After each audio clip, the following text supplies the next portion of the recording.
Hello everyone. For this week's assignment I chose the Gulf War resistor.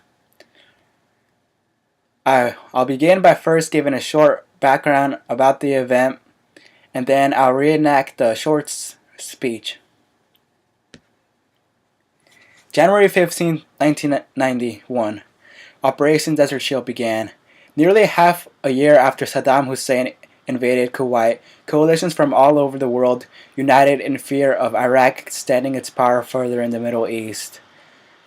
However, the war didn't resonate well in the ears of millions of people around the world who saw it as an injustice. Many protested, including members of the military. One such man was James Lawrence Harrington, who submitted a CO discharge application in the final days of 1990.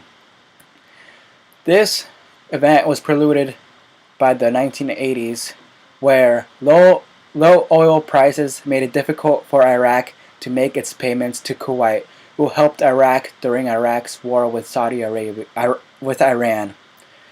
According to an article in BillMyers.com, Iraq asked the OPEC, the Organization of Oil Exporting Countries, to decrease oil production in order to raise global oil prices. Kuwait did not agree with this and rather asked for oil quotas to be increased, angering Iraq. So, on August 2nd, 1990, Iraq invaded Kuwait, claiming it was an arbitrary state drawn by the powers of Europe, and to also cancel their debt. The United Nations immediately set sanctions, blocking all trades with Iraq, and gave Saddam Hussein until January 15th of 1991 to leave Kuwait. If he did not, the United Nations threatened with military action.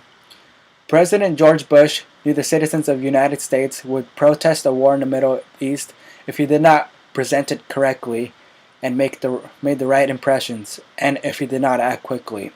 So, well-fabricated rhetoric spewed from the television screens of thousands of families, angering them about the situation. One example is the following. A young woman projected as a victim of Saddam Hussein horrors said Iraqi soldiers murdered newborns by removing them from their incubators while still at the hospital. Such stories boiled the blood of many citizens who thereafter believed the United States had a moral obligation to intervene in the Middle East. However, this testimony was proven a lie by the New York Times. The young woman was actually the daughter of Kuwait's ambassador for the U.S. and did not actually witness what she described.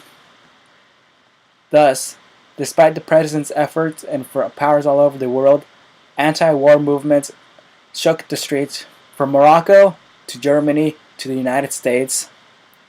Some people speculated the United States only worried about the oil in the Middle East and not the conflict itself. This belief showed itself in a protest in Los Angeles where activists spilled floods of oil and blood in front of the federal building. The U.S. believed Iraq's control of Kuwait threatened Saudi Arabia, which they openly admitted. But Saudi Arabia at the time was the world's largest oil producer and exporter. According to BillMyers.com, the U.S. worried so far that they created fake satellite images of Iraqi troops stationed at the Iraq-Saudi Arabian border to show the people how much they needed to intervene. Once this act was proven false, it helped create skeptics. This attitude spread itself even to the military. James Lawrence Harrington was a soldier who saw the United States' involvement in the conflict as immoral. A member of the Navy and stationed at the Great Lakes Naval Base in Illinois, he requested to be released on the basis of his moral grounds. I did not find much biographical information about him, but I did come across an article published in the Friends Journal, a national journal of the Quakers, implying he was at the time a devout member of the Quaker faith. In his short public letter, he said he did not believe it was morally right to intervene in Kuwait, and saw that the deaths of thousands would be unnecessary. The following is a full resignation letter he submitted to the Navy on December of 1990, only weeks before Operation Desert Shield officially began. There comes a time in our lives when maintaining silence is but a betrayal of our own spiritual core. Such a being, such a time has come, and I must declare from the expansion of my heart and over the limited sphere of my mind that I am a conscientious objector to any and all wars. The power and command of my faith dictates that I work diligently and completely to stop war. To this end do I dedicate the efforts of my life. I do not hold that the absence of participation is itself a peace. Through the power of the people, peace is an active force that can and must be spread to all nations, including to our own. Our nation suffers from a deep validity in its conscience that leads it down to a path of continual violence and strife. I seek not only to stop this impending war in the Persian Gulf, but to also treat our own profound sickness. War is but a symptom of a greater concern. I prescribe the treatment of a radical revolution within our nation from that of a thing-oriented society to a person-oriented society. We must learn to love and respect all people for the sake of dignity and the basic goodness that dwells within us. When we deny people the right to self-determination and the right to exist, we are assuring our own self-destruction.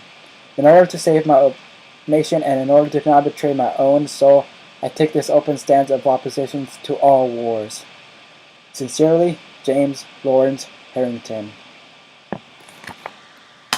I chose this particular speech because of how there's still conflict in the Middle East. I hope you enjoyed it, and thank you for watching. Goodbye.